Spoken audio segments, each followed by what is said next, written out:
friends. My match here, my box and my candle. Oh, for all of us who are here in this moment, and for those who are going to be checking out this information later, just want to speak in a beautiful little spark of blessing for this good work, for these big questions, for the longing that we all carry for meaningful and beautiful culture that honors and cares for the world that feeds us so beautifully. May we all, with our families, find great inspiration in the midst of the chaos, in the midst of the thickness and the ongoing intensity that this strange moment of time demands of all of us. In the face of the isolation, may we start to find the depth, the roots, and the beautiful, beautiful, beautiful ways of honoring the seasons, of honoring the land, of honoring our people who have come before us. I invite here those ancestors who have made the full journey over into being those healthy and delicious forces of wind and water and stone and soil, the plants and the animals, four-leggeds and the eight-leggeds and the winged ones and the fishy ones. May all of their whispers guide us with great gentle pacing and health. And for all those hungry ones that haven't made it all the way across, may there be good boundaries and also a little offering of nourishment for what is needed as we all start to unwind the great wound of the past couple thousand years with the gentle balm of our striving and our love and the beauty that we can make.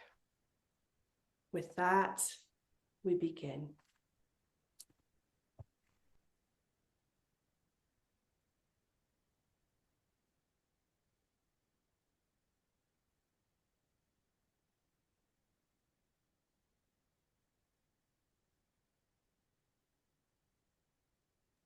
Thank you, Megan. So let me just pop into the chat that my people hail from Cornwall, Germany, Poland, France, England. Yeah. Okay. So just to get a pulse, I know most of us who signed up for this are actually not here live, but raise your hand if you are familiar with the Wheel of the Year. If you've heard that term, you know that term. Okay. So not, it looks like most folks. I'll just share this beautiful image just because it is beautiful. And for folks that will be watching the recording who maybe don't know it. So we have these 8 different points following the sun's journey.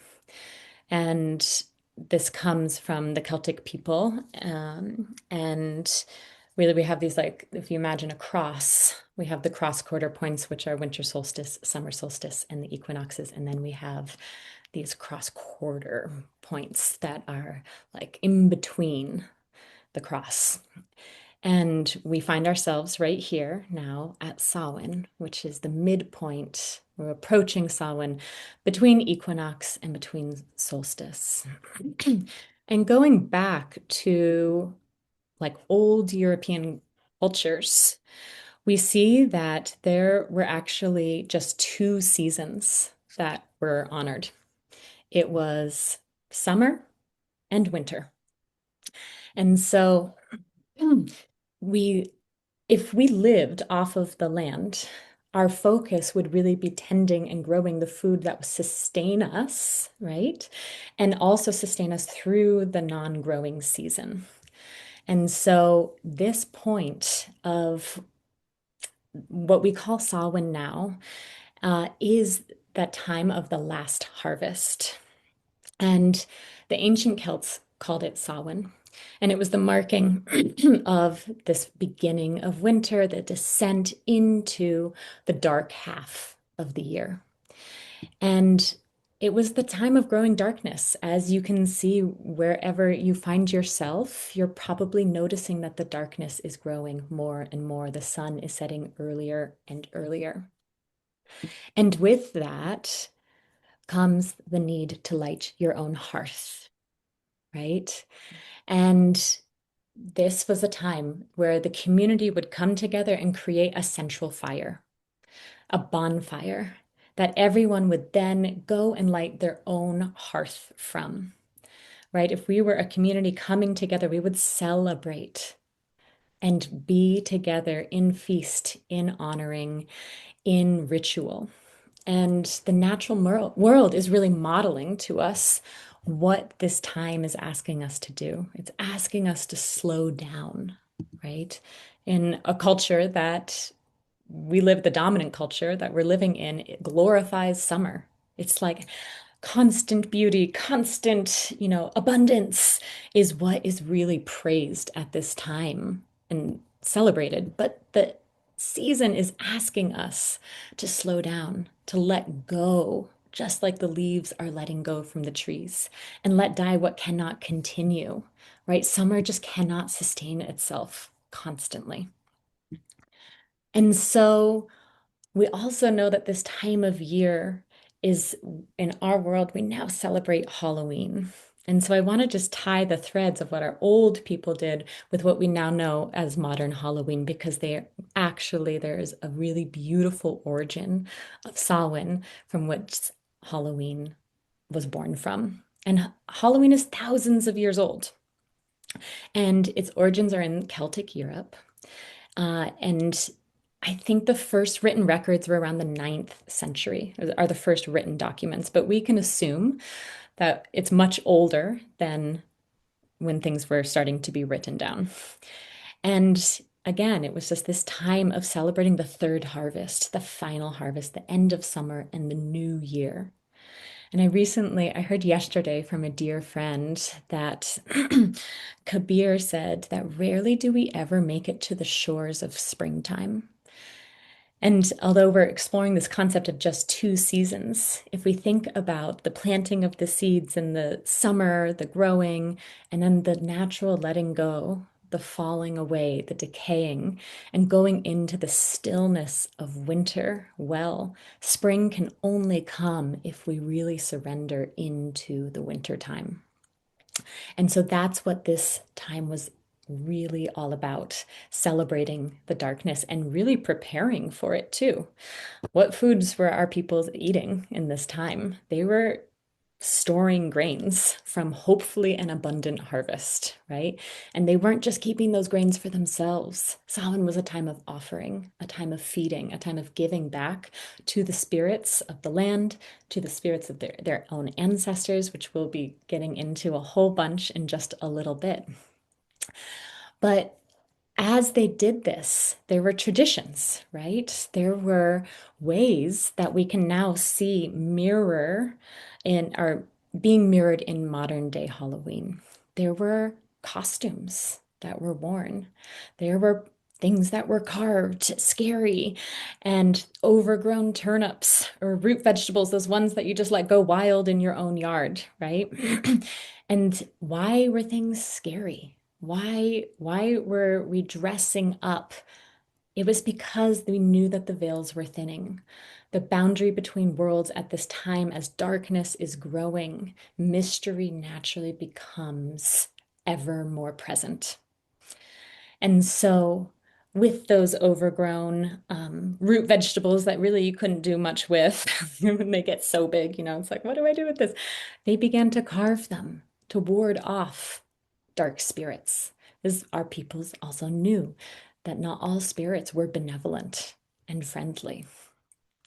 And it's okay for our children also to know this, right? To teach them that we don't just call in all spirits to be here with us.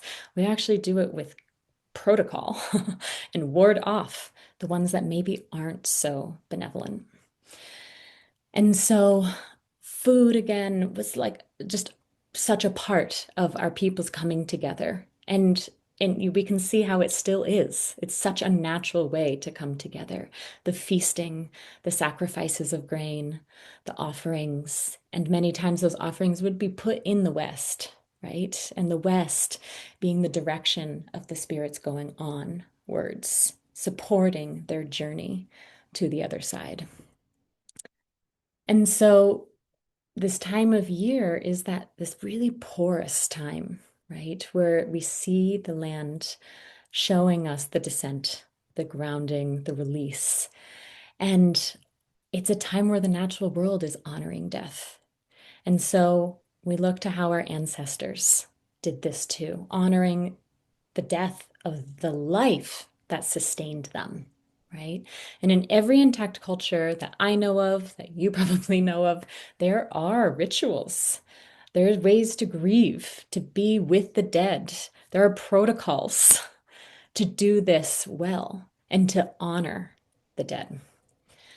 And so at this time of year with Samhain, at least, and Meagan will be exploring some other cultures too, I just want to share a little bit more about Samhain is that, the bonfire, the feasting, these like very uh, clear ways that we came together in remembrance. But there were also altars built, storytelling of the ones who came before, and to really keep these relationships alive with the dead.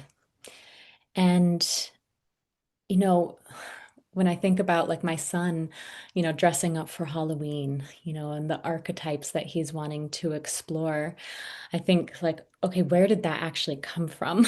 If like we used to dress up to scare off the not the I'm just calling them the not benevolent spirits for now. Um, and originally it was like we would dress up in honor of somebody who died. Perhaps it was a certain ancestor, or it was dressed as a soul from the afterlife, and you go house to house in what we know now as trick-or-treating. And I think like the first records I've seen of this is like 16th century Scotland, and then I spread very quickly Ireland, Wales, England. And it wasn't just, consumer based coming to get as much as I can of something. There was a reciprocal relationship with trick-or-treating. And they would go house to house in an attempt to appease the dead, to appease the spirits who are no longer fully with us, or to help them go fully onto the spirit world. And in exchange, of asking for offerings, they would offer a poem, a song. Imagine if we brought that back into our days, where like the children that come to my house, it's like how big of a handful of high fructose corn syrup can I get? Imagine if there was like beauty making and like celebration of like, here is an offering and here is one back. And we should be telling the children of these roots. This is an old, old pagan holiday, right? And the early Puritans that who were many of my ancestors who came over and rejected any earth-based ways that they came from. They rejected so wholeheartedly to like come here. And they didn't have because they rejected these ways and the church hadn't fully like taken the pagan holidays and made them, twisted them into, a new offering that Meagan will speak to a little bit about. There wasn't any kind of Halloween or Samhain expression in North America when colonization first started to take root. But it was the influx of the Scottish and the Irish immigrants that actually brought it with them. And this is when we see the real seeds or the real roots of Halloween fade away and characters start to come forth from stories, from books. And the honoring of the dead is really quite far behind us at this point, looking at like 17th-ish century. And so, yeah, the roots though are beautiful, right? Samhain is a beautiful mirroring. All of the points of the Wheel of the Year are a mirroring of the natural world. Our people, when you live in relationship with the earth, everything becomes a mirror of it. And so just wanting to remind us of that we do also carry these roots within us, these like there are memories within us, how they might be really, really, really, really far back. But at some point there were protocols and there were ways of celebrating, coming together, feasting, and making offerings. And we're going to get into a little bit more of what ancestry really is and how to make those offerings now. But I just want to hand it over to Meagan to add anything else in around, the roots of Samhain and any other cultures that you want to share. Thanks, Johannah, for just kind of painting that picture for us. And yeah, I just wanted to speak to the wheel of the year that you showed us a picture of is like a gathering up of many different old European traditions that people were doing in trying to bring back what had been lost when we came to this country. And so we've always celebrated the wheel of the year, but the names, Samhain, Mabon, Lammas, all of those, they're coming from kind of a smattering of different possibilities as people try to find their way back again from having lost the richness of culture. So I just wanted to tip my hat to where that wheel of the year vision is coming from. And yeah, and what I'm really hoping to share is just a picture of some of the many other ancestral honoring holidays that happen at this time of year. As Johannah mentioned, we're both coming from European backgrounds. And so I'm going to focus on those more. And it's an interesting thing to focus on because those are the ones that they're definitely still present, but they've lost some of their depth over time with so much empire and so much consumer culture. But there are still many traditions in many, many places around the world where there's even more intact versions of this, of how we make relationship and tend well our relationships with the people who have come before. So yes, I'm going to start and just riff a little more on Samhain, Samhain being the Celtic peoples. So the Celtic peoples used to span a huge portion of Europe, all the way from Turkey to the British Isles and everything in between. The center was in Austria. And they were not like a unified anything, but they had similar languages and similar ways of being in relationship to the land. They were fierce blacksmiths and cattle drivers and horse people, passionate in storytelling and song, and definitely warring and raiding people, as most of the European cultures have been in the last couple thousand years. And yeah, so again, we come to this time of the year. It's amazing how many cultures, just again, because of, like Johannah was saying, there's this turning in the natural world and we feel it. And so people are very drawn to the death side of the cycle and feeling their people and their ancestors as we come into this time of year. And so many people were doing ancestral honoring practices across Europe in this time and in other places in the Northern Hemisphere, I'll say. In the Southern Hemisphere, our friends have a different flip-flopped rhythm and different notes and signs for when they do their ancestral honoring. But Samhain was a big one. And now the Celtic world is like just its very last little pieces are out on the far fringe in Scotland and Ireland. But to this day, there are still people who are living a traditional lifestyle. And like Johannah said, there's this strong gesture of fire. The fire was a way of protecting and creating like purification. This was the time when the cattle were being brought down from the high pastures back down to live closer to the humans. There was often a time for a lot of, it was time to harvest the cows. So there was a lot of cow slaughter, and a lot of that was part of this tradition. So again, we see this death phenomenon happening. And the other piece that feels important to speak to in the European traditions is all across Europe and stretching even further back into the Central Asian steppes. The Indo-European peoples, for so much of history, their history, which is like starting around 4000 BC is when we start to see the Indo-European gesture moving in lots of directions from the steppes.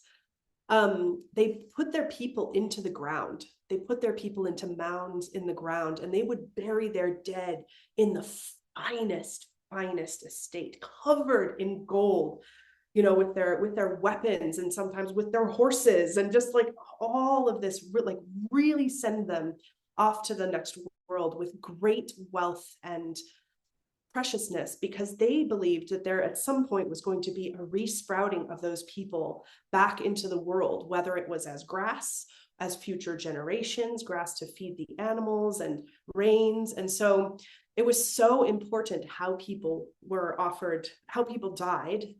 And all across the entire steppes in Europe, there are burial mounds, including in Ireland and Scotland. If anyone has been there, you'll know that there are mounds, and those are where the ancestors lived. And so another piece of this Halloween piece is that when the veils grow thin, the ancestors under the mounds might come out to say hello. And as Johannah spoke, some of them might be like beneficent and full of blessing, and some of them might have really, really dark stories, and you don't want to run into them on a dark night. And so again, there's just this gesture of protection, dressing up as them so they don't recognize you as you move from house to house. So I just wanted to offer a little bit further on that particular piece. And then feasting. So we have Samhain. And part of the reason, I'll back up just one step, that I want to present some of these other cultural options.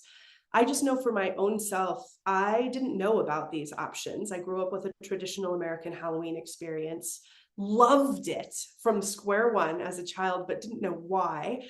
And as I got older, I was like, what is this? Why am I so drawn? And then I learned about the Day of the Dead traditions from Mexico. They come from a meeting of the indigenous Mexican spirituality with the Catholic overlay. And when I saw how beautifully they honored their dead every single year at this time, I was like, I want to do that. And then we come from the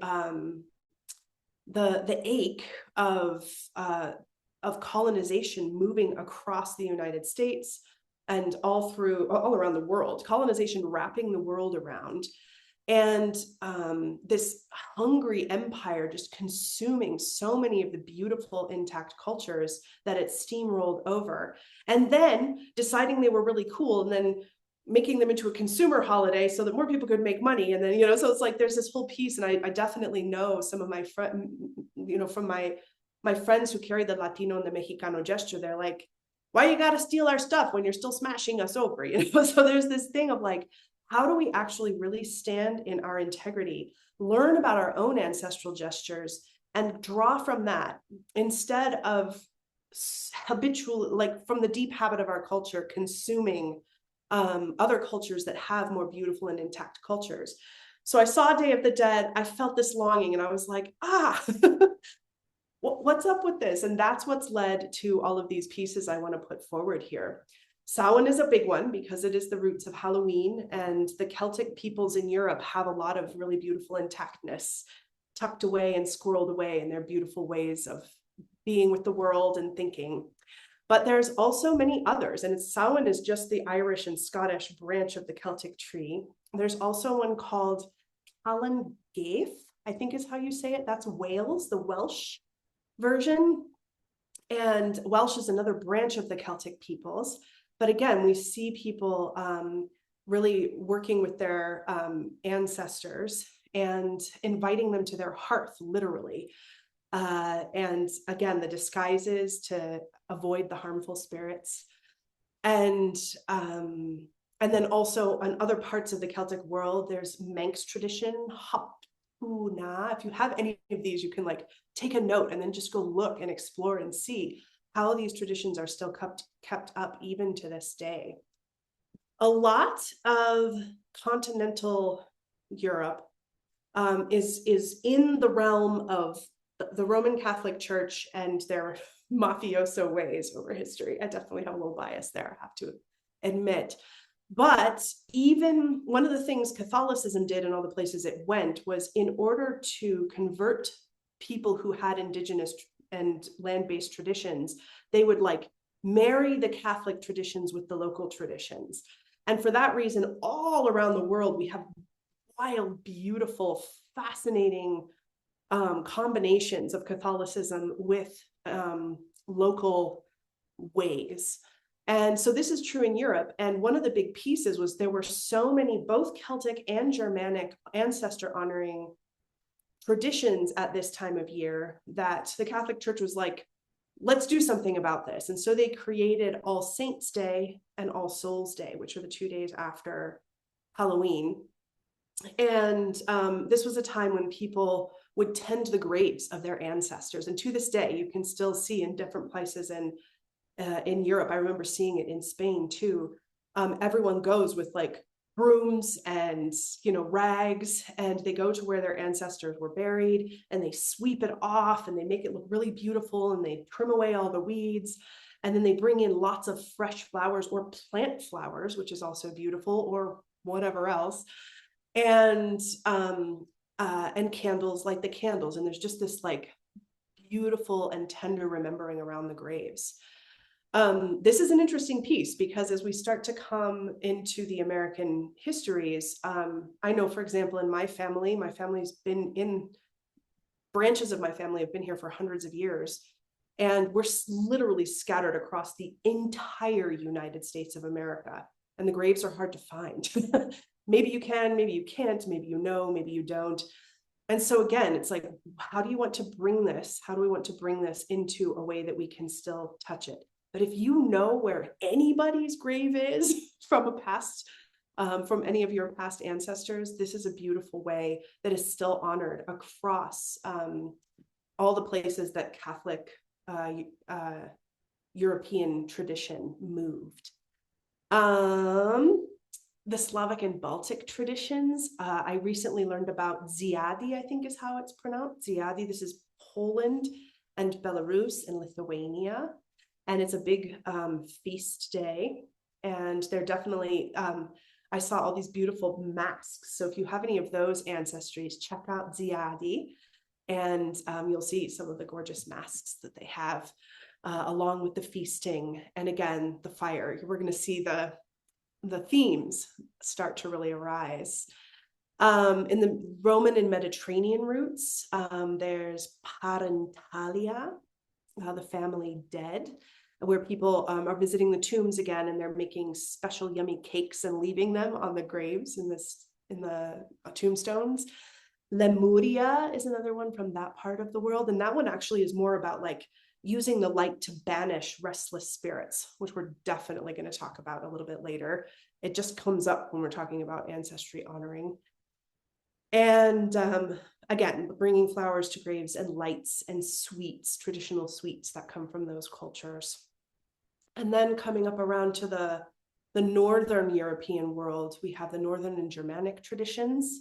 At this time, it was alfablot in the Old Norse and Swedish. And sometimes they will call it disablot. Blot means blood. So for those Viking ancestries there, we were definitely talking about like sacrifices. We're back with the cattle. We're back with the hunting and the crops being cut. And yeah, so we have the alfablot, and alfablot means the elf blood, which again, the elves were the people that lived under the mounds, which ultimately were ancestors. So what I love about the Norse traditions is that this particular phenomenon of ancestry honoring was very personal to a family. And usually they would like, if someone knocked on the door, come on in, like huge hospitality culture in the Norse traditions. But on alfablot, nobody comes. And if you go knocking on the door and it's that homestead's day to do their alfablot thing, they'll send you away. They'll be like, get out of here. So it was very, very personal. And it was the women of the household that created the ceremonies and made the offerings for the family and with the family in a very private way. There's not a lot of information about it because it was so personal. But the alfblot were the ancestors, and then the disablot, the disa in the Norse traditions are every family has feminine ancestor spirits that protect the family line. Those are the disa. And so this was a time to actually feed those protector spirits so that your family was well protected, going back and going forward.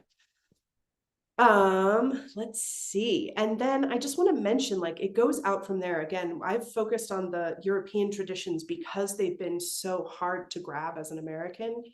But as I've been studying, people have been sending me beautiful options from all around the world. We already talked about Dia de los Muertos, the Day of the Dead. A friend in New Zealand was telling me about Matariki, which is the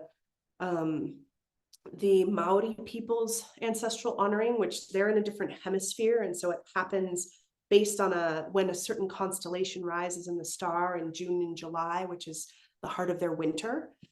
And as I gathered more and more of these traditions, I guess I just want to offer the possibility, like, can you, if, with as much as you know about your family, just do a quick little search and see, like, what did your families do to honor the dead? Oh yeah, I saw somebody in the chat. It was they have Hungarian ancestry, which is different than the Indo-European gesture.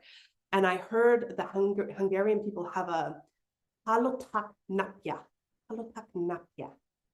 and that is their way. And that's when they clean the graves and they bring chrysanthemums and candles, which I really love, like chrysanthemums being what you offer the dead. Brittany has La Toussaint. Basque Country has Arimen Eguna, the Day of Souls. So who are your people and how did they do this? And what inspiration can you draw from them so that it's coming from an original gesture that's just right for you and your family, and it isn't feeding into the commercial gesture that hollows out these holidays, but instead pack in the meaning and the richness of your own people. So I wanted to paint that little bit of tradition. And I think what we're going to do, Johannah, I just want to check in with you really quick. I feel like from here, it would actually be a good time to enter into what is an ancestor and the feeding of ancestors, because we're already starting to see some of the themes. We're going to circle back around to fire, cleaning graves, feasting, like all these cultures have these same phenomenon. And so we'll talk about more of those in a moment, but it feels like it would be a good time for us to deepen a little bit into what is an ancestor? Why do we feed them? Do you feel like that's okay, Johannah, and then take a break after that? Yeah, absolutely. Okay, great. Yeah. Anything to add, Johannah, before we shift a little bit? No, I think that now's a great time to really like ask yourself, what it's a simple question, like that we don't actually break down very often. So what is an ancestor? And we're a small group right now, so you are most welcome to unmute yourself. Would love for this to be more interactive. You can also put it in the chat. I guess I just have a question of like that piece around what is an ancestor, and would love if you could speak even more to like our human ancestors and their relationship with the more than human ancestry world. Because that's something I think I've been learning a little bit more about in my like Irish Hungarian realm, but in the way like my people ancestors connected with ancestors of the plant and animal and more world. Well, bingo. Uh, Before we jump into that is definitely where we're going. Does anybody else want to just chime in on what an ancestor is to you?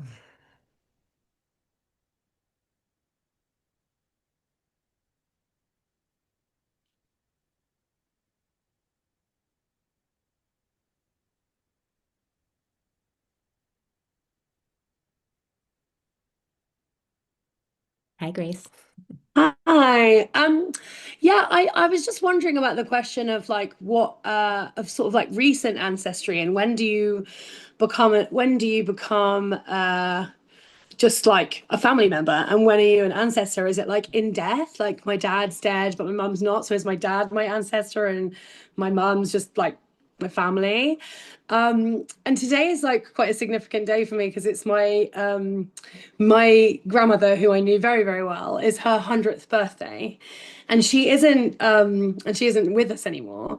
So I was thinking, oh well, maybe it's today. Maybe like once you're 100 years old, maybe that's like the symbolic moment when you like leave family and like immediate family feeling and you become like an honored ancestor. Or maybe that's something I just want to feel for myself. So yeah, I guess that was just my thinking there. Beautiful. Thank you for that. Yeah, it's a very important question, actually, as we're here exploring our own ancestry and how to honor our ancestors. What does make an ancestor an ancestor? Does simply the act of dying make you become an ancestor? Jill.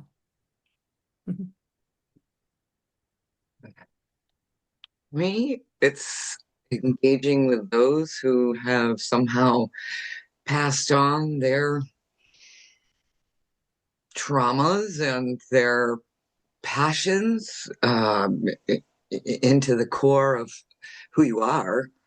We have thousands and thousands of ancestors, but I think that's what makes us all unique from one another is the gathering of some shit comes through and, I don't know. And some are, I believe, more, they want to be more connected. Others need to be seen.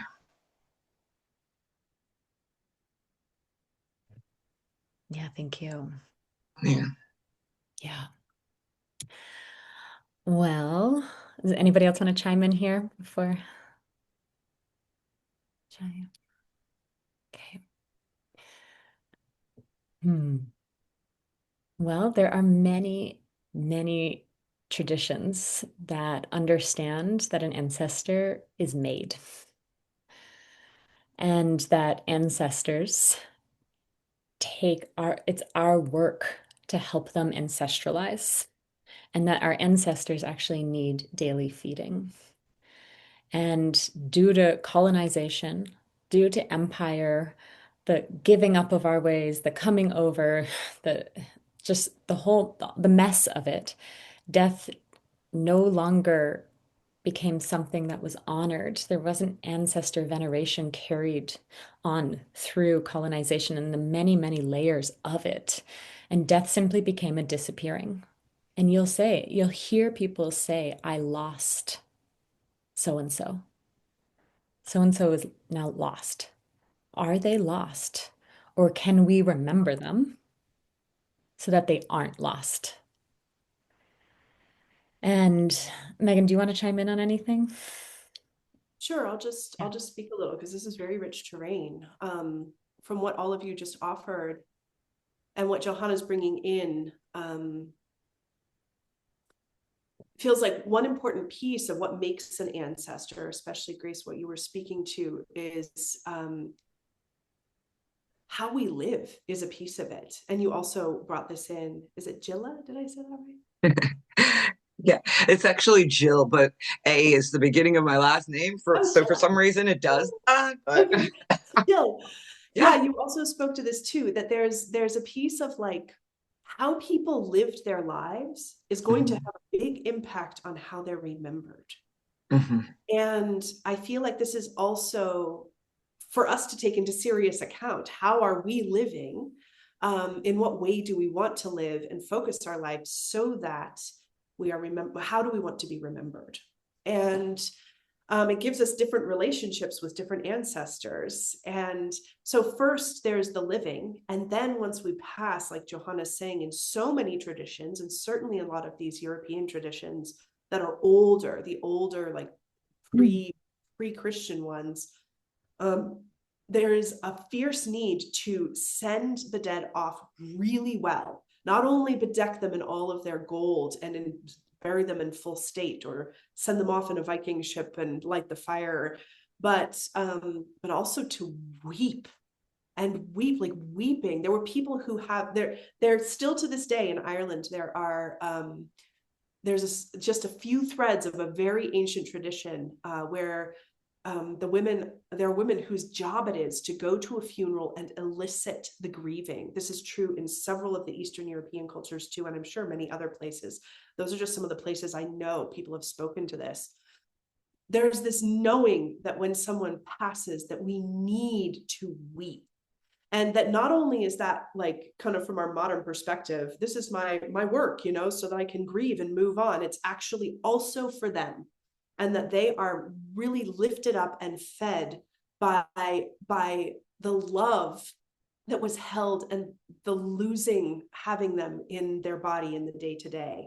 So the tears become a big part of it, along with song and offerings, as Johannah was saying. How do we remember telling their stories? What are we giving so that those people who are worth remembering keep going?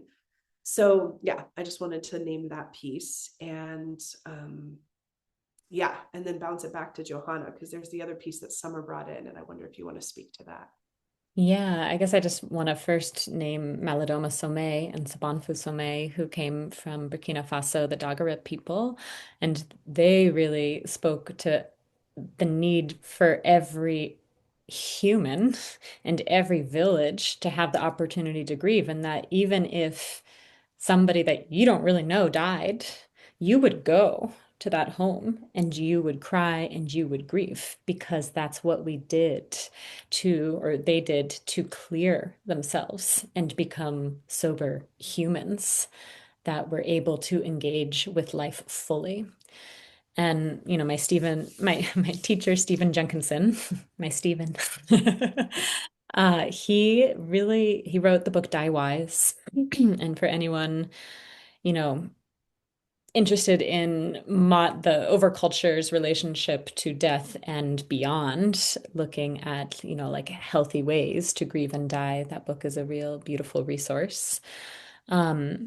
He speaks to like how you live your life will foretells how you die. And I know this to be true from the beloved ones, like my grandparents who have died, the ones who are like my grandmother, who was the matriarch, who brought us all together. I have so many memories to offer forth when it comes time to honor the dead. And my other grandmother, who I really didn't have much of a relationship with at all, because she wasn't bringing the family together. She wasn't feeding us. She wasn't creating opportunities for connection. And so, yeah, just as we all tend our own hearths, just remembering that. And I know we're all busy and full, but just to remember, like, what is it that fed you fully and so deeply in a cultural way as a child? And yeah, I guess going back to like what is an ancestor, we're still talking about like feeding our ancestors, honoring them, without like what is an ancestor. And of course, I think we all know it's the people we come from, right? But I wanted to offer just a little bit of a wider perspective on that, because our people weren't just independent humans living on their own, like isolated ways the way we do now. You know, buying their groceries and not knowing where the food came from. It's like you were reliant on your neighbors. You were reliant on the people you lived around. You were reliant on the bounty of the earth. And if you were so reliant on that, you were in very deep relationship with the earth. And so, what were the plants that our people were tending? And every one of these cultures that you listed, that your people came from, at some point, those plants fed your people. And who were the animals that they tended? Most of us being Northern European can point in the direction of sheep, right? But it's more than just sheep. But wool, for me, has become probably the most accessible ancestral connection point for me. Not knowing too much about the lands and the stories of my people, wool and sheep became a direct access point. Learning the fiber, learning the feel of lanolin on my fingers and how to spin wool and how to weave and how to knit my own clothing. Suddenly, it's not a linear thing that I even really have the words to explain fully to you, but to just start to explore in a more than human way what fed your ancestors, because those are also your ancestors. And many intact indigenous cultures still know this.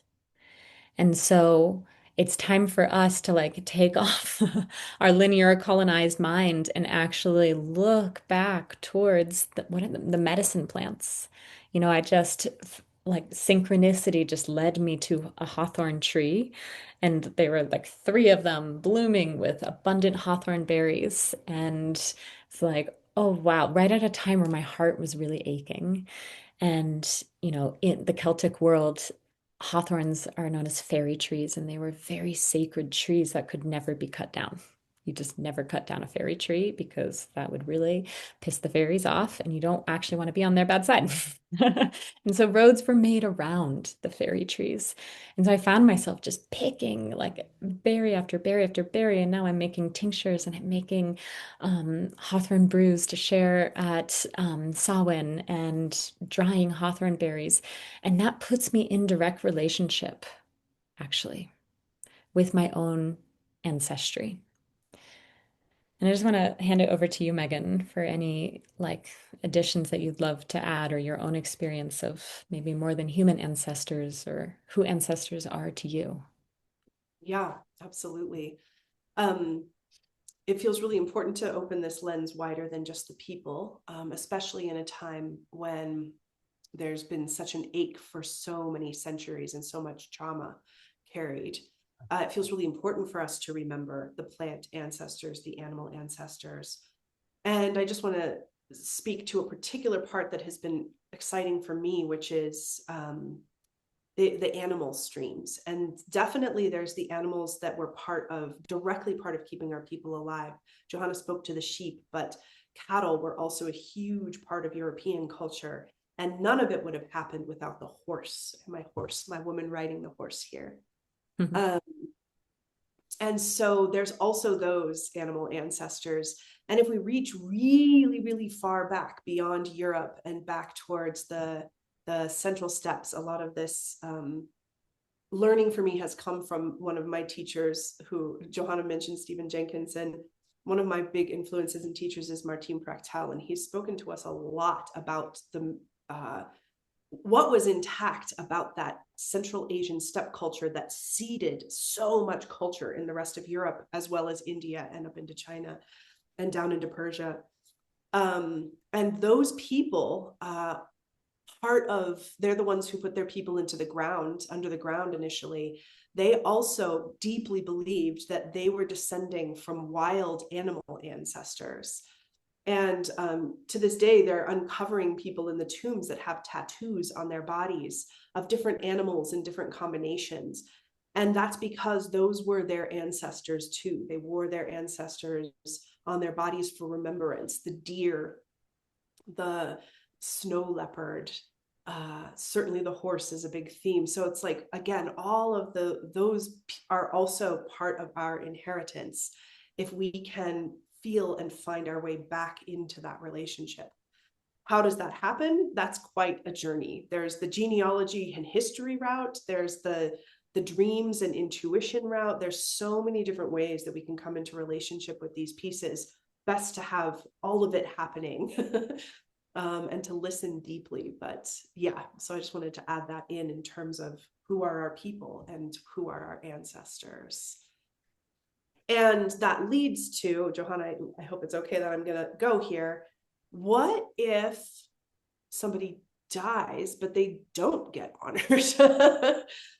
And so it feels also important that we just brush in a little bit to this concept that is out in the world that people have been talking about more and more, which is the concept of hungry ghosts. I've heard it in several different contexts. Certainly Martine talks about it. And this feels like an important thing because it has to do with why dress up for Halloween, but it also has to do with why even bother honoring our ancestors, why bother getting to know them, why bother weeping at their funerals, besides the fact that we miss them, you know. So there is also a very common idea in many, many different older earth-based traditions that if a person is not grieved, if they are not remembered well, maybe they didn't live a really nice life and nobody wanted to cry for or maybe there was no one to cry for them, or maybe there was too much war and too much trauma and there was no time, and so nobody cried for them, which is probably most of the last several hundred years. What happens? What if they don't get to make it all the way through and become the grass again? What if nobody planted them well? And many of those cultures believe that those spirits become lost and they're hungry. They need to be fed and no one's feeding them. And that concept in particular, we start to get into the scarier parts of Halloween, the creepier feelings. And there's also a belief that those forces in not being fed are going to start to take and eat whatever they can. Was it Spirited Away? Anybody with their kids Spirited Away? You guys remember the monster that just like he's so cute at first with his little mask, and then he just keeps eating and eating until he's like eating everything and nobody knows what to do because everyone's getting eaten. It's just this idea that the spirits that aren't well loved, well tended, well remembered are going to eat anyways. And then we have to, protect and worry and wonder. And in particular, there's one of those angles is that a lot of the anxiety, depression, schizophrenia, the mental disorders that are becoming so common in our world today have to do with the hungry ghosts preying on our children. Very indigenous way of thinking, not scientific, but it also feels really important to look at, especially since most people from most eras of human history have held mental illness more in this kind of a way than in brain chemistry kind of setup. And so what if we could live so beautifully? What if we could honor so fully and start to put back into place traditions to give food to those on the other side, that it could start to alleviate just a little bit of that hunger that we see in the way colonized empire culture just eats and eats and eats cultures and peoples and lands and resources until there's no until we start to get into a really, really dire world situation like we're in right now. So that to me is also a big piece that feels like why we would bother trying to figure out how we want to feed our ancestors as well. Anything more on that, Johannah? Yeah, so important. And just how the cycle of perpetuation of trauma, and how if you think about what are hungry ghosts, how are they surviving? I look at the men in my line, and each generation there is a man who is very mentally unwell. And it's like there's no specific trauma that we can point to. And sure, there's definitely been unique traumas to these people that I perhaps don't know about, but I see like the way I've made sense of it is like an ancestral hungry ghost eating at their trauma. And I see in my own self the ways I perpetuate things that don't even feel like, why am I doing this? Like, it's not even like a conscious choice that I would be making. But we have these like, quirky things that we do that, our parents did or our grandparents did. And then we also have these quirky and not so cool things we do that our ancestors did. And the way I was taught is that from Rudolf Steiner, I'm trained as a Waldorf teacher, is that you come into the world, you're incarnating and you're picking up on your way in, your soul picks up your karma. And 50% of your karma is your own soul's karma. And then the other 50% is the hereditary stream, the karmas that your people have created, the traumas, the woundings, the habits, the addictions. And so, yeah, do we feed those ones that are feasting, or do we just ignore them? I think that's a really important question. Do we put a jack-o'-lantern out on their behalf?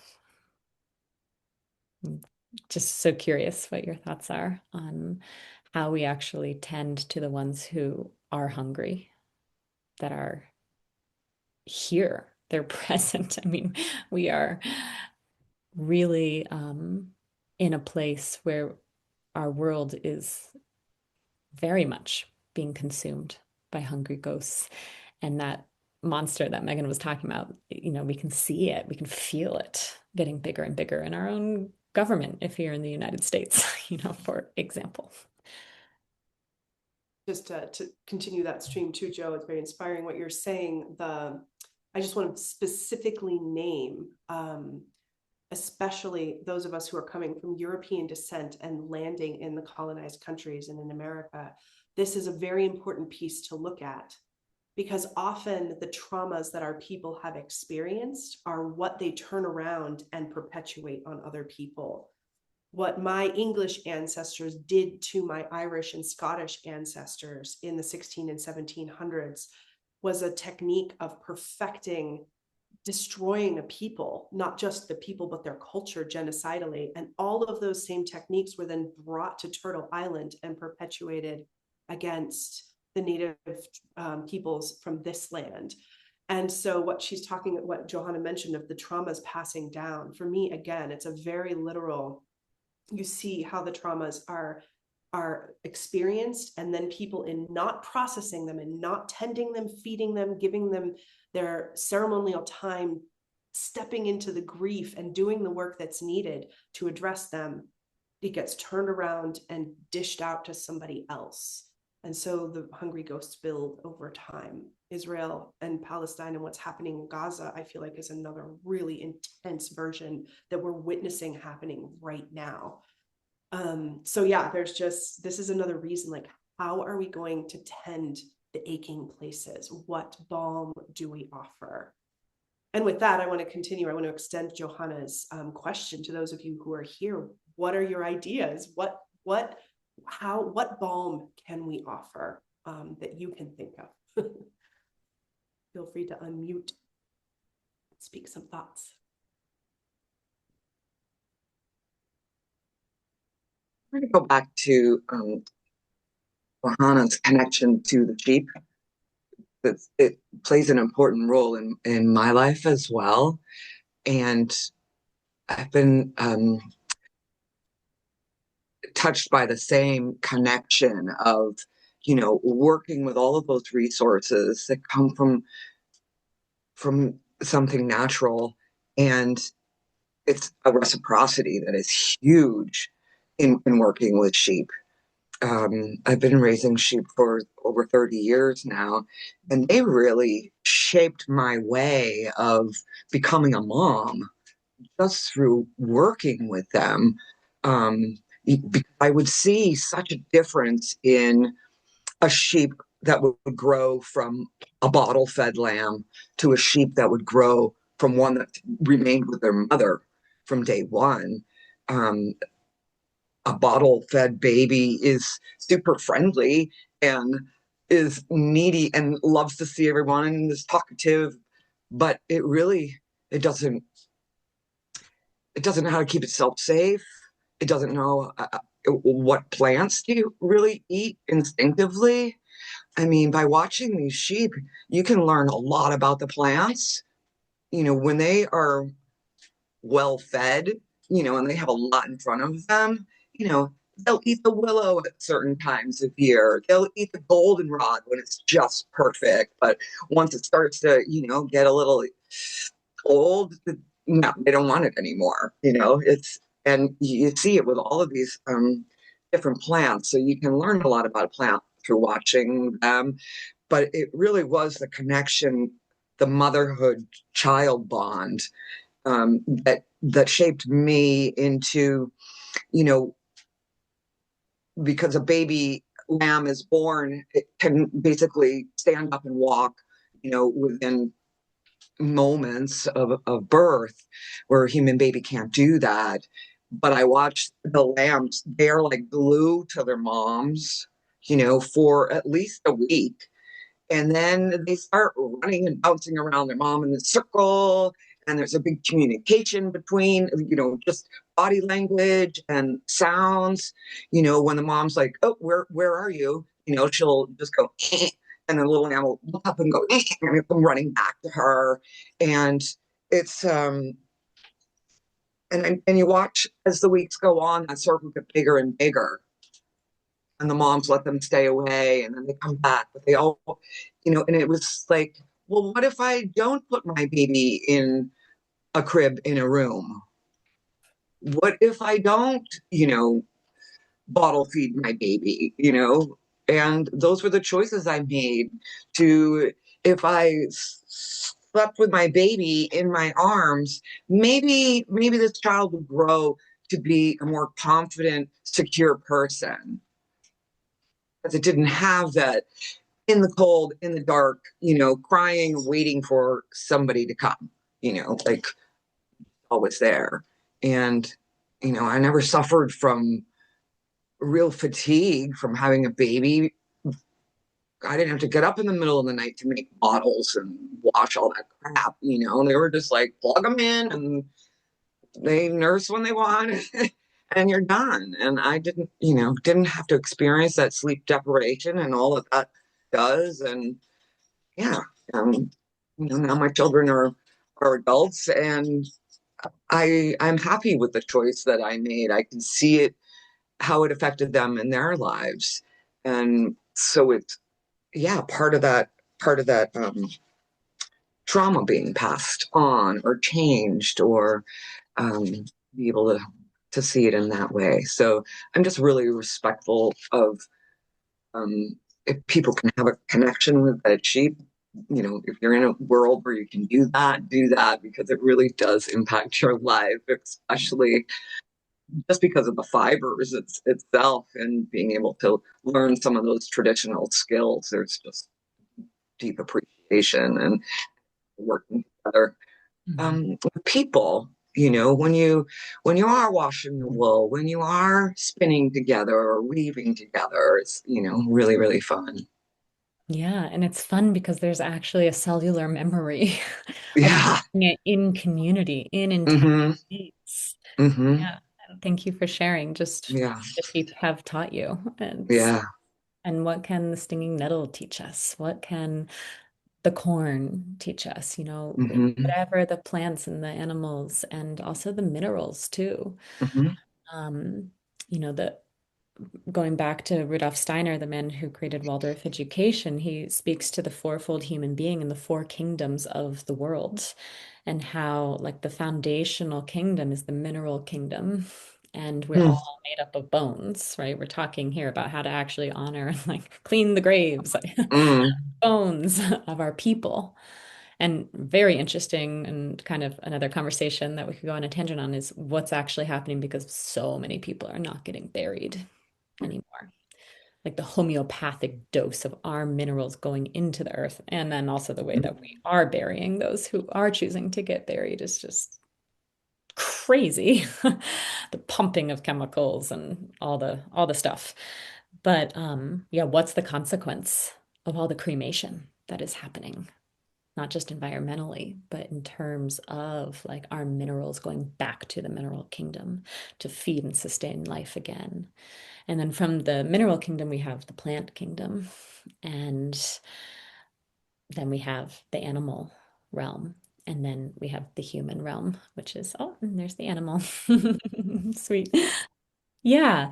And so just offer that in terms of a way to like look at ancestry. If these are the kingdoms that we are all made up of and sustain the world, they're also the ones that sustained us.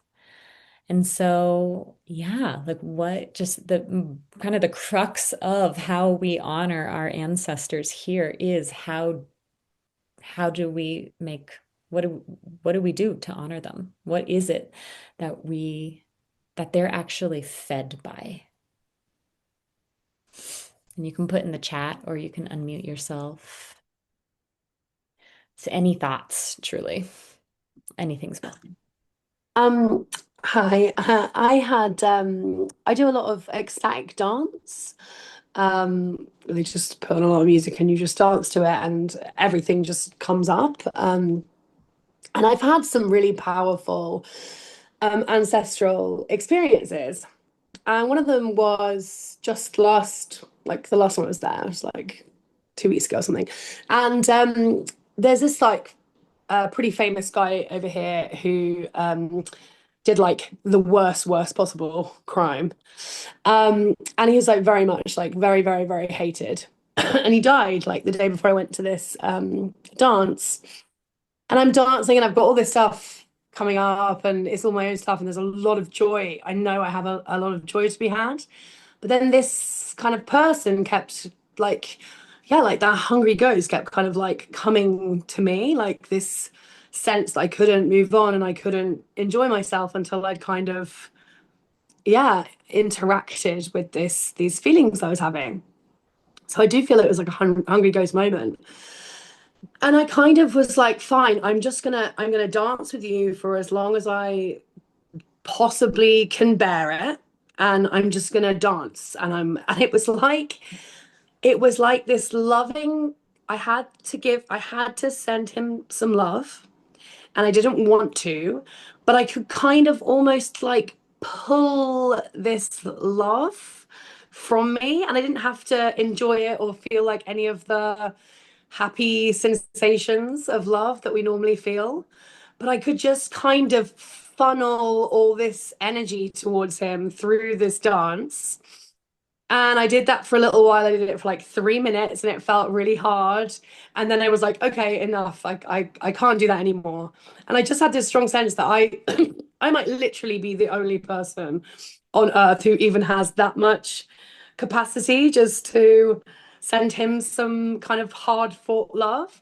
And so I did. And I thought, none of that was like a very logical thought process. I'm now like putting it into words. But that's just what happened. And I just, as you were talking then, I was like, I have this strong sense that at least my part of feeding ghosts, loved ones, wonderful ones, and more of the darker energies, is just to dance with them and just to share some of my joy, some of my love, some of my compassion in this kind of very physical way. So sweet. Thank you. Thank you for bringing that piece forward. And I think it takes courage. Yes, it takes courage to actually look into the face of some of those incredible pain bodies that live in some of those huge trauma knots of people who have experienced awfulness and then turn around and offer it forward. It just ignoring it isn't going to make it go away. And so that's a beautiful, I'm just moved by your willingness to actually turn towards that and ask and give a little bit of that presence and attention through the movement of your body, which is such a natural and old way for humans to do something beautiful for the spirit world. So thank you. Thank you for sharing that, Grace. And I feel like it segues us really beautifully into kind of the last segment of where Johannah and I are hoping to take things in our time together, which is to get into some of the nitty gritties of how we actually can do this process of honoring and feeding and sending the love to the different ancestral forces that feel important to us. And I feel like people have just been taking care of themselves and like using the bathroom and stuff when they need to. My inclination, Joe, is just to keep going. Do you feel like that's okay? Or do we need like a 3-minute need a break? Bio break? Anybody? Doing okay? Okay. Okay. So what I wanted to speak to now is just this broader picture of ways that people can feed. And I'm going to come back here to some of my, to one of my teachers, Martine Prechtel, who so beautifully puts into words some of the pieces that feel important here around what is an offering and what is a way of feeding. And some of the principles that I want to share as we start to come in towards how do we want to craft our ancestral honoring for ourselves and our families. I want to name first that grief, as Martine speaks about it, is not it's not something we just do. It's actually a cultural technology. And that cultural technology in its fullest arc in intact cultures is where we take the feelings of the loss of something we love and we actually go through a process of transforming them into something beautiful that feeds the world that feeds us, that feeds the larger world and this big, beautiful world that is sustaining our lives, including those ancestral forces, human and more. And so that feels like a really important thing, because then we get into like, okay, what kind of beauty can we make out of our heartache, out of our own traumas and the traumas that have been passed down to us and the traumas that we know our people have created for others? How do we take all of that and actually make something really, really beautiful? And again, across cultures, this is also coming from Martine, across cultures, we see that people sing, they make music and they sing. We see that they dance, Grace. They dance and they make beauty with their bodies and rhythm together with each other. We see that they offer beautiful words through prayer, through poetry, and we see that they make crafts, amazing things with these incredible opposable thumbs. Jill, I'm coming back to you in your deep apprenticeship to the sheep and their wool, and Johannah, you're speaking to this. So those feel like important pieces, and Johannah and I've been working with these in this work that we're presenting through. We've been calling them hearthstones of culture, because they grow up from the places that we live. They grow out of the people we come from. And here we start to get to see, this is how we build our ceremonies. This is how we build the cultures that we hope to see in the world. So what crafts, what songs, storytelling is a major, major piece. It's plus, it's not just the telling of stories, but like what lives inside the stories that we tell. And then many, many other pieces. Just how do we walk through the world? How do we adorn ourselves? What kind of beauty do we make in our homes? And then the spaces between us, the beauty in our relationships. So it becomes about taking all of that and making beautiful things. And so for our last portion here, I'll turn it over to you, Joe, in case you want to add anything, but we want to go into more of the specific ways that many, many of these cultures that we've already talked about honor their ancestors, so that you can start to feel into where your inspiration is and how you might want to pick this up. Anything to add, Johannah? No, so beautifully said. Thank you. Yeah. I think that really our ancestors are just waiting to be remembered. And it's through the act of feeding them these offerings of beauty that Meagan is speaking about. And that can look many different ways. And ideally is based on the ancestors that we know also. And perhaps, Grandma Sarah, loved amethyst. And so you start putting on your amethysts, in remembrance and honoring of her. And I'm just kind of jumping into the how-to. Maybe we want to slow it down and actually start with, do you want to start with like altar building, Meagan, before I jump into like amethysts and adornments, which is my favorite. Yes, I do. Let's build into it. The piece that I wanted to start with, actually, when we're talking about the how-tos, is this concept of an altar or an ancestor shelf or a place in your home where you, especially with children, especially with family in this time of year, get to start to bring it forward. And I've had so much fun with my little one this year, bringing out some of the old pictures of our family, pictures of the ones who have passed in the more recent zone. We're lucky on a few lines of our family to have some pictures that go back pretty far, which is like gold in the ancestry world. Not everyone has that. But because we have them, that's a piece. And to just be putting these pieces out onto this little, we clear the top shelf and I put down a cloth and a candle in the middle and a pumpkin. I stole it from our altar. And then I start to put these pictures up, and my little tiny 2.5-year-old, he's like, "Who's that?" It's Nana. And it opens this opportunity to actually be part of the remembering and be like, "That's your Nana? She lived all over the world when she had her children in places so different. Every 2 years they were living." And I get to start to find in a 2.5-year-old way who my grandmother was. And he starts to get a picture and associate it with her face there. And then I get to tell him she loved lemon bars. We're going to put some lemon bars for her, And so then we start to get to pick up, like we start to bridge from the stories and into the food. And there's that opportunity for my son to start to build visceral, visual memory around the stories, so that she's not just a name to memorize in a lineage or a name on a page. She starts to really take on personality. So that's the first piece I want to offer, is how do you as a family or in your home want to bring forward a visceral way of honoring both the people that you know of and the larger cultures. This is a Nordic image that I painted that's for the way, way, way back Norse ancestors. And then bring the wool, bring the spindle, bring the willow branch. How do you bring in those other ancestors that we were talking about, so that you, in your space with your family, get to start to feel them? And I'll just add that, I've been doing this every year with my son, and at a certain point, rhythm memory kicks in. And he'll ask in the middle of the year, when are we building our ancestor altar?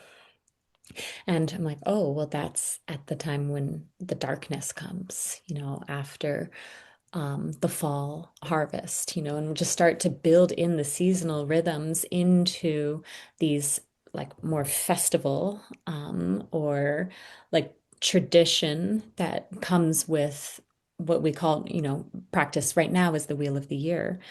And last year, we were pulling out the photos that I have and building our altar. And there's this one of my grandfather when he was maybe 16 or 18, probably a high school picture. And he goes, "That's my big boy." And I was like, what? And he goes, "That's my big boy." And my son has an altar in his room that he tends. And I was like, okay, he was actually, what happened was the big boy and all the pictures were on the altar. We were taking the photos down and sending our ancestors back out, which we'll speak to as a very important protocol too, of anytime we want to call them in, we also want to consciously release them too when the time is right. Um, but he like would not let me put his big boy away. And I said, "Well, do you want to go put him on your altar?" And he's like, "Yep." And he has now a picture of my grandfather, who was very dear to me, my closest grandfather for sure, on his altar. And I have no idea what the relationship is there. And I don't need to know either. But trusting in these intuitive hits that come way beyond, the knowing mind. And he actually won't let us take his big boy off his altar to put on the ancestor altar because he is so, it feels so right to his soul to have grandpere on his altar. And so just wanted to share that. And like, as we're, really like wanting to support family traditions and culture building that can then ripple out into your world, beyond just the nuclear family, but starting just in our homes and where we are and trusting these impulses. And if we start to get rhythmic with them, our children really lean into rhythm. It's what helps them feel safe and secure in the world, especially the first from like 0 to 7 years old. Rhythm, rhythm, rhythm. And so we get to create rhythm with tradition too, starting with what we're suggesting as an altar. Thank you. That also brings up, I wanted to talk a little bit about that spiritual hygiene piece that you were like, we can come back to that. It does bear mentioning that when we're talking about our ancestors and knowing that there's so much trauma and pain and probable hungry ghosts in the more recent lineages and further back,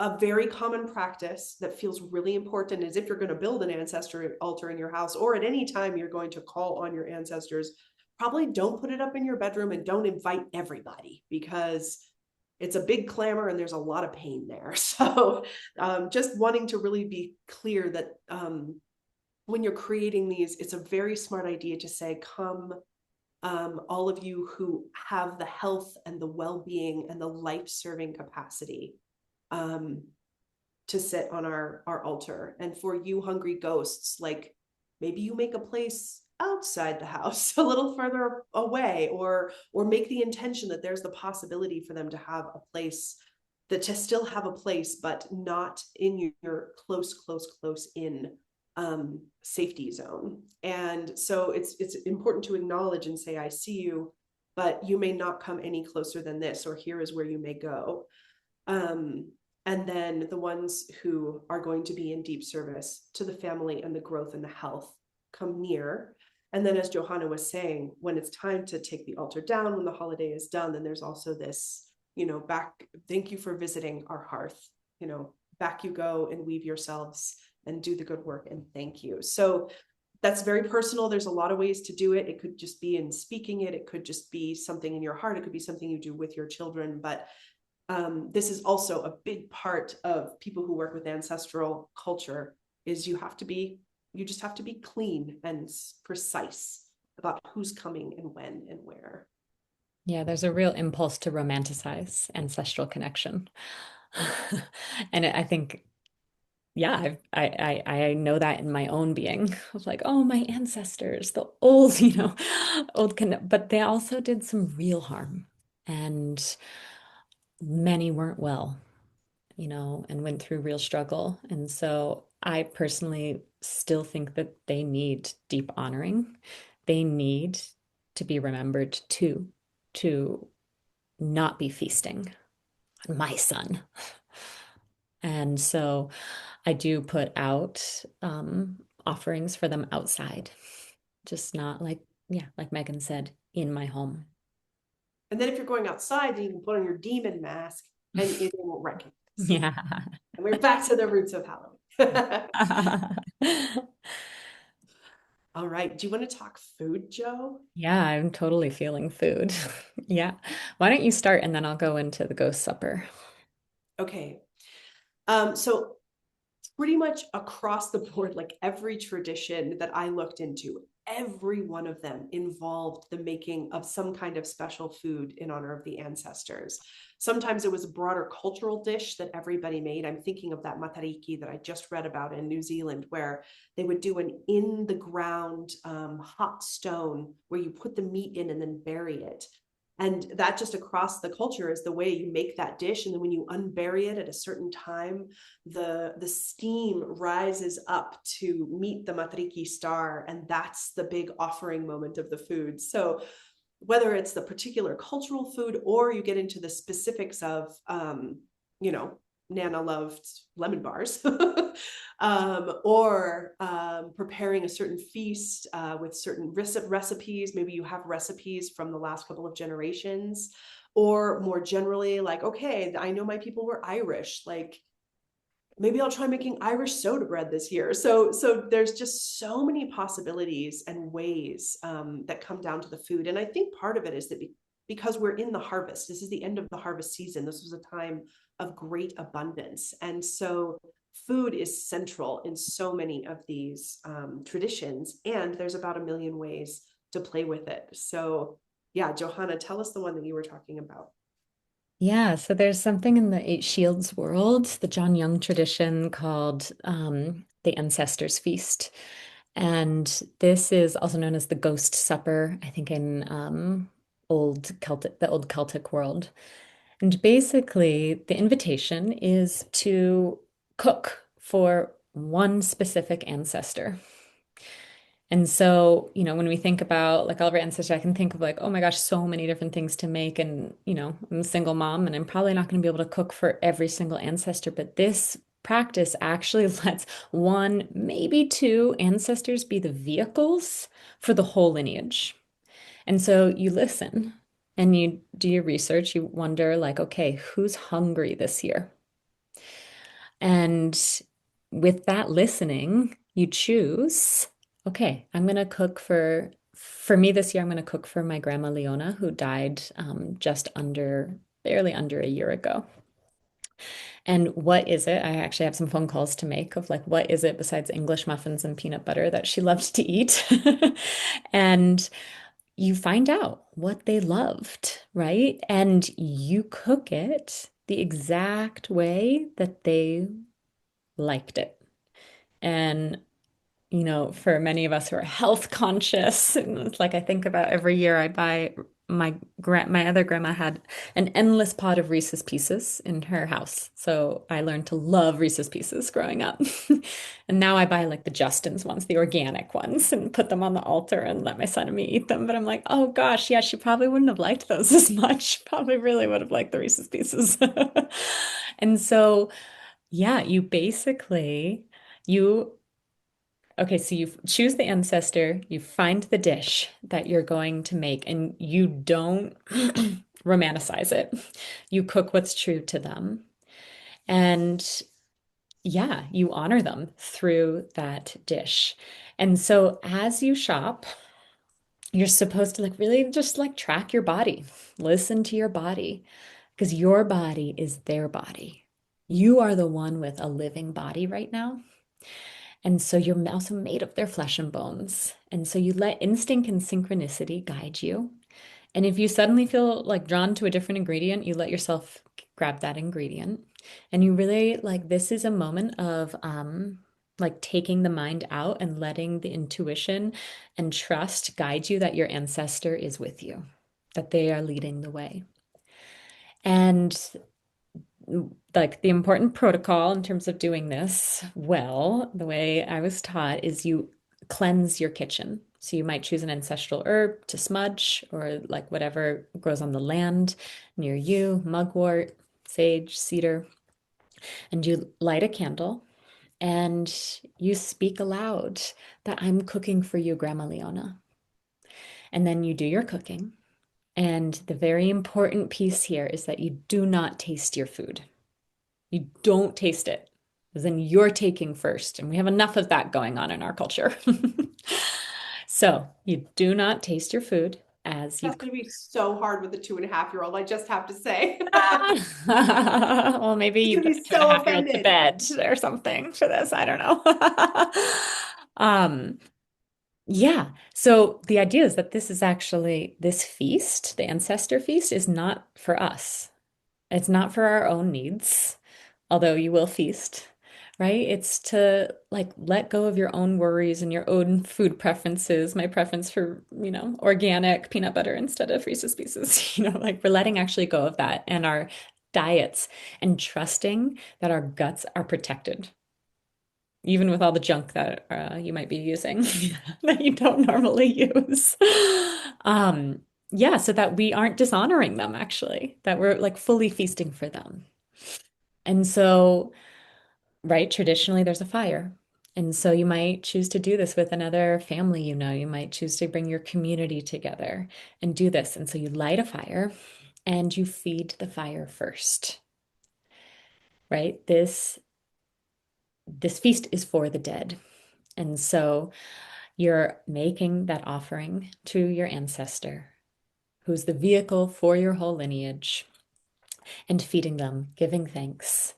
And then, you can feast yourself.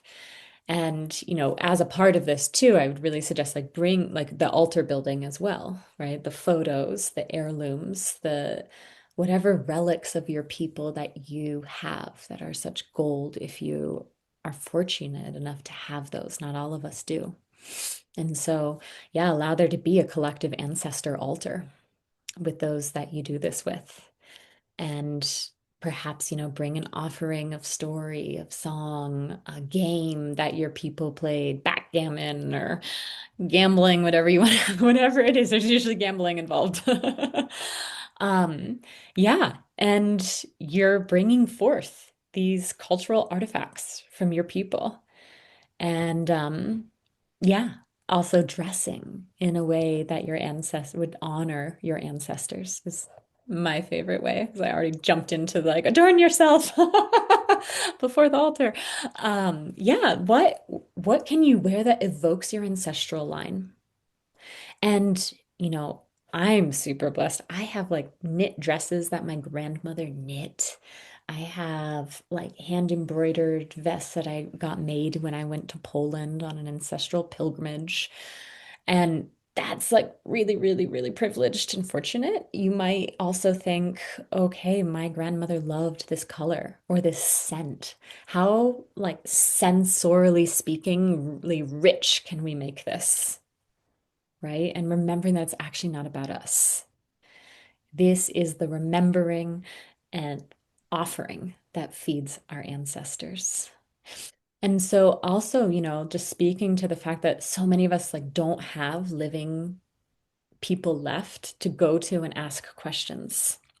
If you do, pull out the recorder and start recording, truly, and get as many stories, ask as many questions. It's such a beautiful way of honoring, actually. Like I've just found that there's just like endless stories, and not all of them are actually accurate. More stories I've collected. I'm like, wow, okay, those ancestors that were German are actually not German. They're Polish because Germany took over Poland at that time.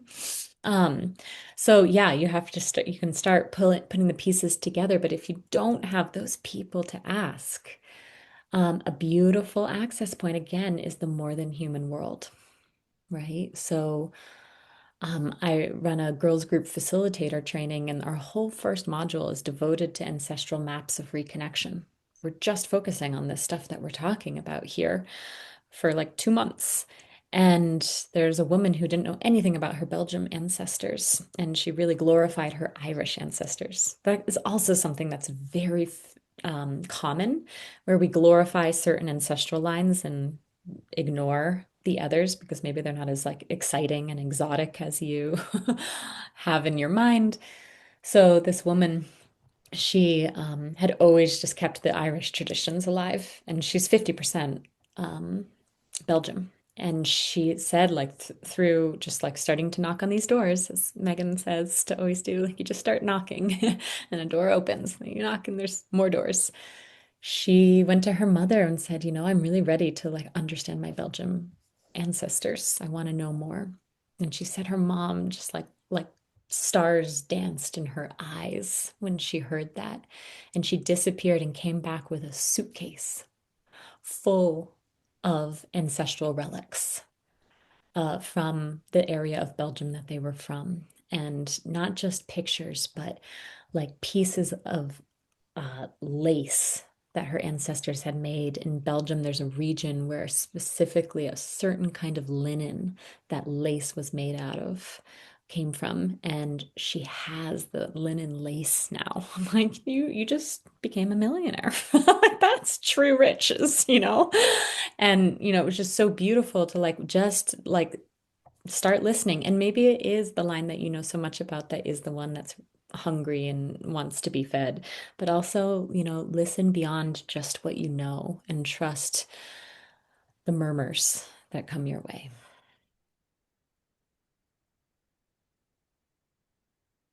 So just to recap, we have the altar concept. We have food and feasting. So many variations. We offered one, but like you get to choose, you get to pick, you get to figure it out. Maybe the food goes to the fire, maybe the food goes out onto the back porch for the animals, maybe the food goes into the ground. Like there's a lot of opportunity here, and you can look more into what your own ancestors did if that's a piece that inspires you. So food, altar, and we've brushed on stories too. The storytelling that can happen with our families in the building of the altars and then the taking down. But there's also the possibility during the food to make toasts. I know that the Georgian culture in particular is epically known for the like toasting, like they are a toasting culture, and the beauty of their words and the epicness of what they can do when they all lift their glasses over and over and over again is such an incredible way of honoring. And so there's the possibility of telling stories over the food, making a toast over the food with little glimmers of who you're toasting, or just having each person tell a little piece of a story from a family member that goes with the food or whatever it is. So storytelling feels like an important part of this for the remembrance. Story, food, the altar. And I wanted to brush a little bit into songs. It's interesting. I have not delved deeply into traditional songs for this time of year from my people. And so I wish I had more to offer there, but that's like my next step, my next curiosity. But what I did have come up very strongly is that music is another way that a lot of times we know what our ancestors loved, a particular kind of music, a particular artist, a particular song. And so there's also the opportunity to like make a playlist, to sing that song in the ancestor feast, to have a little mini dance party after, you know, with your people or your family after you guys have your ancestral feast. Like there's the opportunity to invite the music in, whether you're making the music yourself, which is so good if you can do that. Maybe there's a particular instrument somebody played, and even if you don't play it well, you're just stoking a few notes. I just want to really presence the possibility of music making and singing and song. And then there's also the possibility of creating your own songs, or finding a song that feels really beautiful in your heart that you want to actually offer to your ancestors on a regular basis. It brings us a little bit into the language piece. What does it take to learn a song in a different language, to wrap your mouth around an ancestral language? We spoke a lot about this a couple of months ago when we did our free course. And so this is another opportunity and another way to honor our ancestors, is by, even if it is just a little lullaby or a children's song, there's the possibility of learning it in a different language. And that in and of itself is a huge honoring to an entire lineage, an entire historical arc of your peoples. So I wanted to offer that as another place that in song and the language of those songs, we have another opportunity to be listening for something that might feel right for us and our families. Want to add to that one, Joe? No, I just, it is interesting as we have songs for so many of the other points of the wheel. And yeah, that there is maybe not a missing piece here, that maybe it is the time to really sing those songs and or listen to those songs that our ancestors listened to. You know, I know from my direct grandparents that I was the closest to, they were in the choir in the church, and I'm thinking about like pulling out some church songs and, you know, just singing as high as I can go on their behalf. Yeah. And you know, it is the poverty of like why we're actually all here on this call, is that we don't have so many of these pieces. And, you know, picking up like the crumbs as you can, and where you're most inspired, where like those ancestors are guiding you to. And yeah, I guess the other pieces, I'm just back to the adornment again, just to like going in through the altar and the food and the song and the crafts.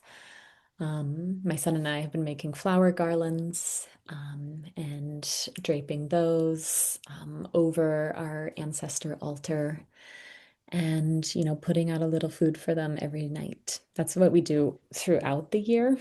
And I guess just one other idea is, you know, in the Jewish tradition, they call it a plate for Elijah, but putting out a plate, making a setting at your table over Samhain, or, you know, it doesn't also just have to be limited. Like, we're so behind in terms of ancestor honoring that there is a consequence to it. And so maybe you put out a plate every night.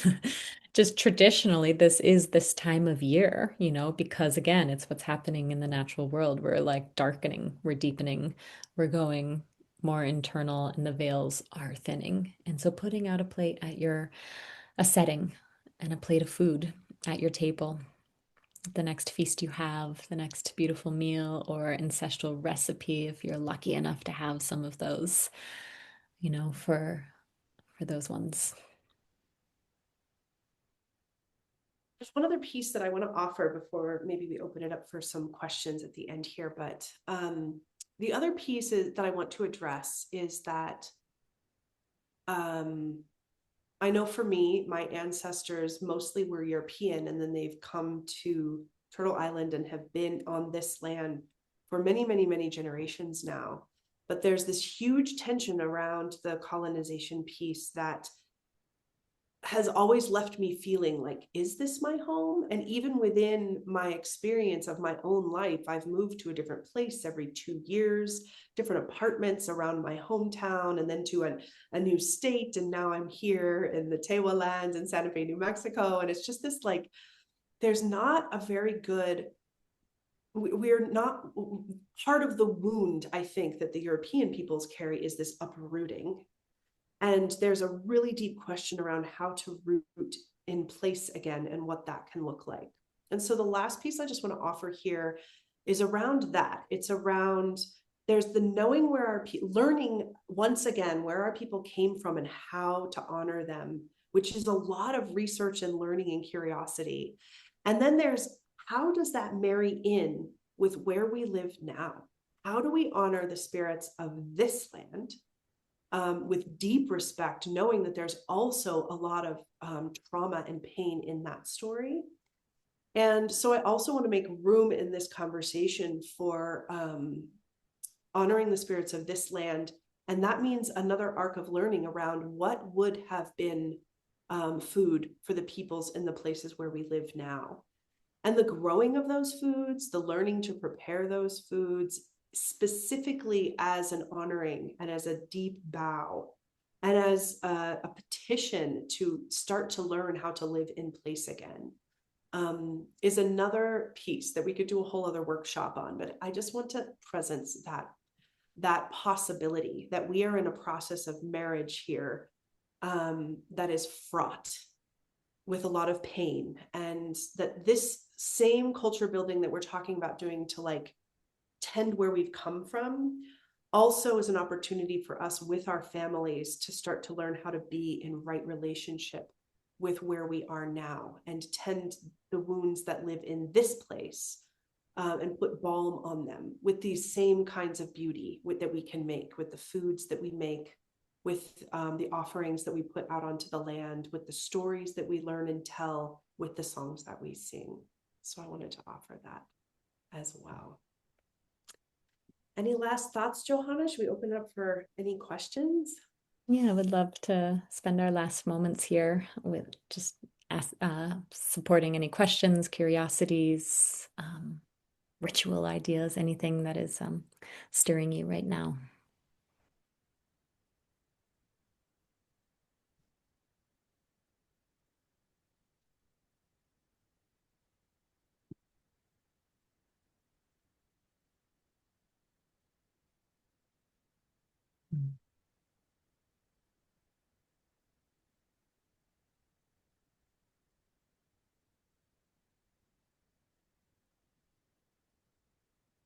And if no questions, I'm also curious, like, what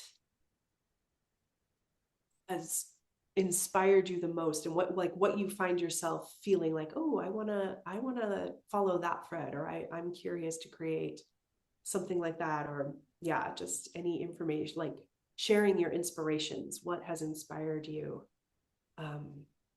Yeah. I think what I was just thinking about is how everything from tonight has felt like, first of all, so sort of nourishing and lovely to hear.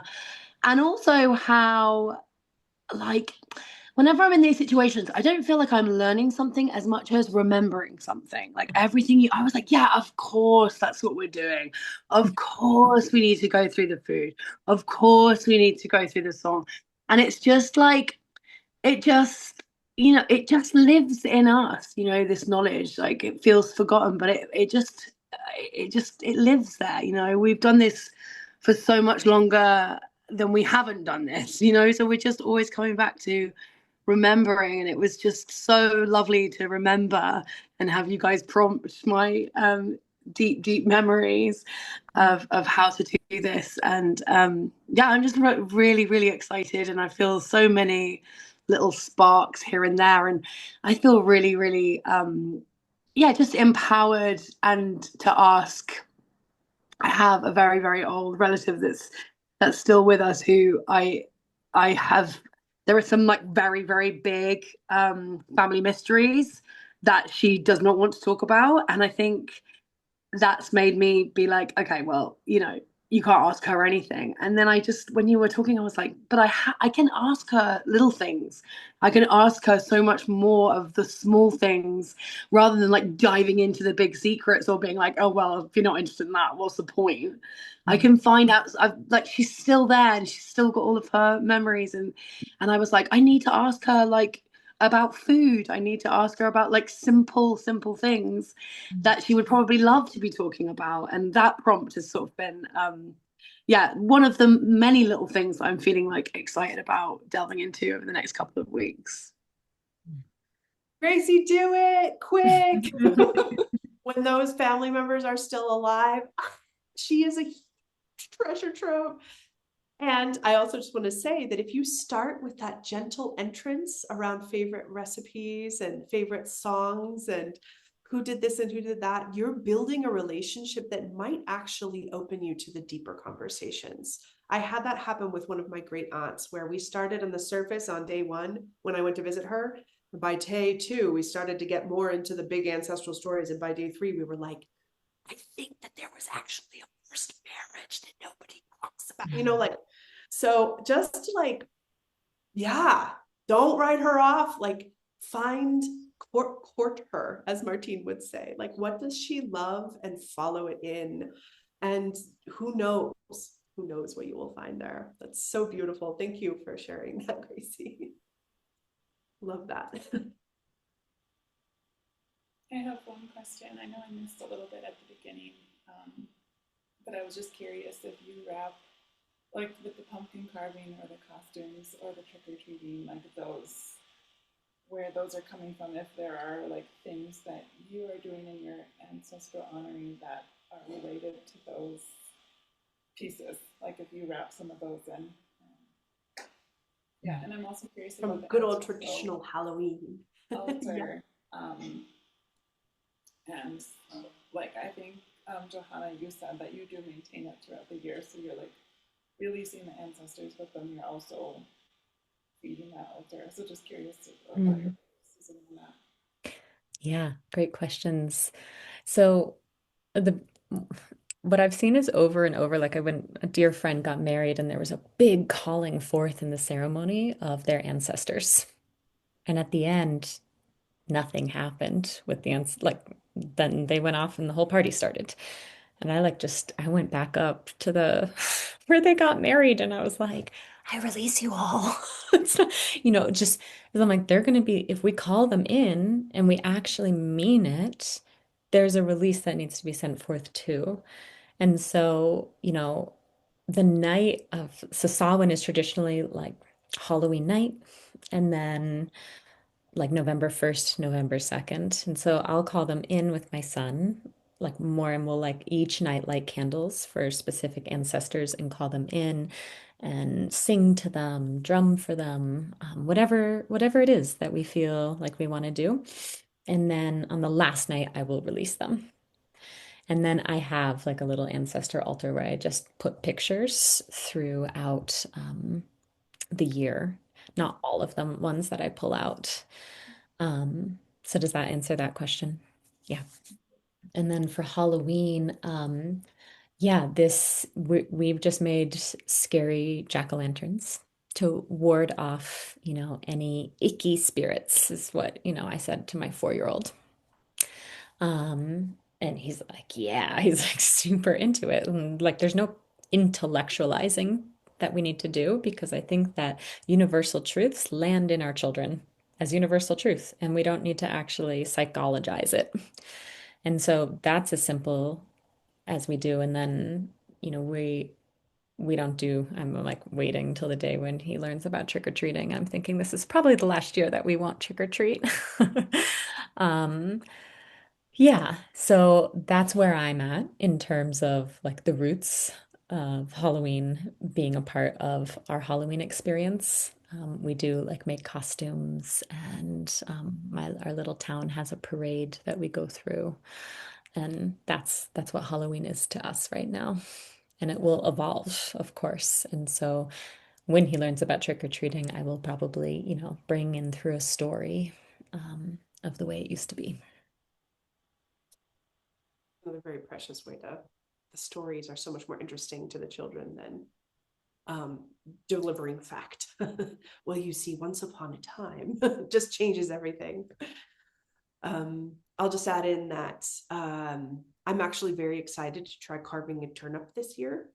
I'm going to go to the farmer's market and get one. And if I can't find one at the farmer's market, I'll see where I can find one. Originally, it wasn't pumpkins. Originally, it was those funny little root vegetables. And I really want to see what that's like. I'm like, how do you do that? So that will be something that I actually really want to bring in with my little one, because I think he'll really enjoy that process.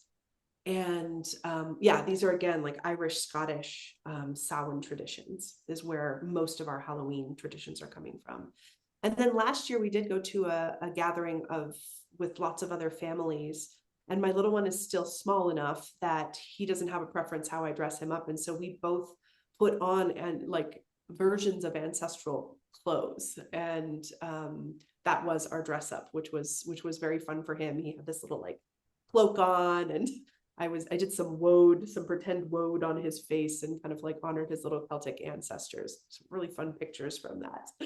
And I had my own pieces that I had handmade that I dressed and wore, and that felt really good on my body. And then on my feet, I had purchased a pair of indigenous made shoes, again, because I'm trying to work that edge of like the marriage between here and my people.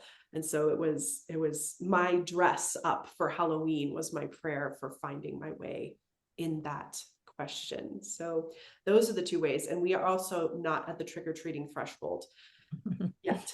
And so I wonder about that. And I really am holding Johannah's idea that we might be able to give something back when we go trick-or-treating one day. Maybe we'll have a little song we sing or something. That's an idea I have that may or may not come to fruition. And we have to experiment with our children. And it will also vary at their different ages. They're going to be willing to do different things at different times.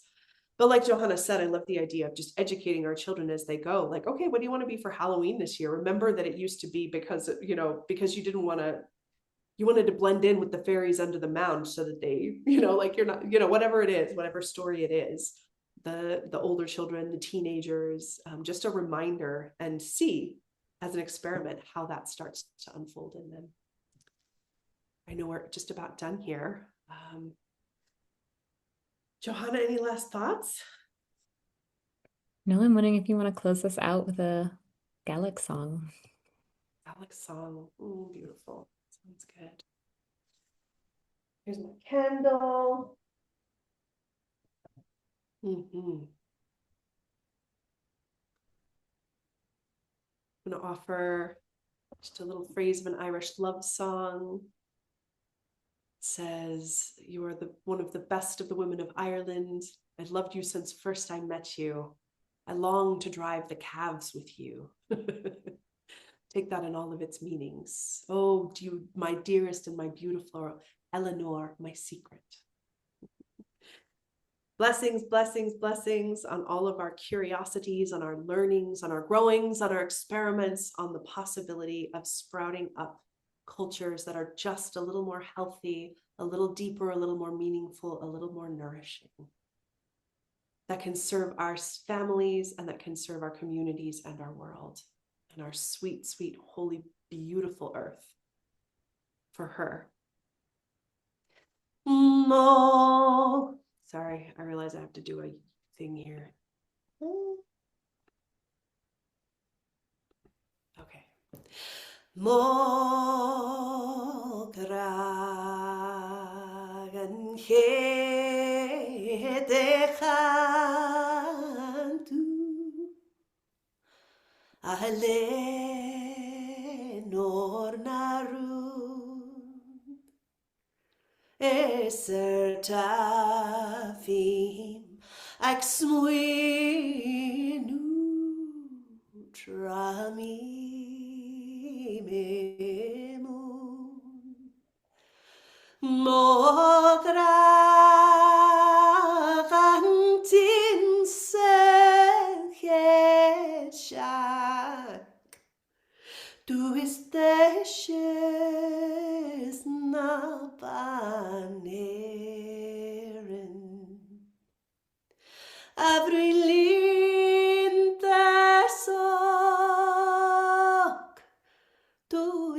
precious milkshake Skunsladet se biobe gaunamert Maristes marhiolen gaunalat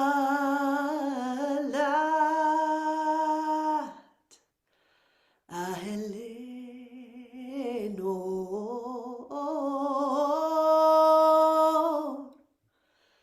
Naru.